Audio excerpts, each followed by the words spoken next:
Decisions टुडेचा नमस्कार. केंद्रीय मंत्री श्री शिवराज सिंह चौहान यांनी तामिळनाडूमधील ग्रामीण विकास प्रकल्पांचा आढावा घेतला आणि केंद्र सरकारच्या महत्त्वपूर्ण योगदानावर प्रकाश टाकला.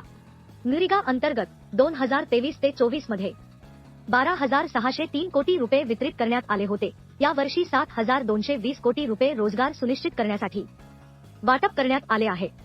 पायाभूत सुविधांच्या विकासामध्ये प्रधानमंत्री ग्राम सडक योजनेंतर्गत 10,352 रस्ते आणि 214 पुलांचा समावेश आहे, ज्यात सर्वाधिक पूर्ण झाले आहेत.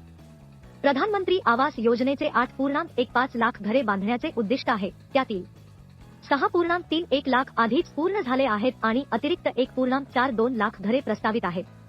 महिला सक्षमीकरण योजनेने स्वयंसहायता गटांद्वारे 10 लाख महिलांना लखपती दीदी म्हणून सशक्त केले आहे, ज्यांना वार्षिक 1 लाख रुपयांपेक्षा जास्त कमाई आहे.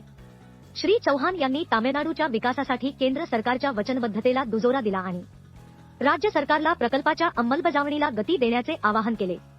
डिसिजन्स टुडे पाहिल्याबद्दल धन्यवाद. प्लीज सबस्क्राईब करा.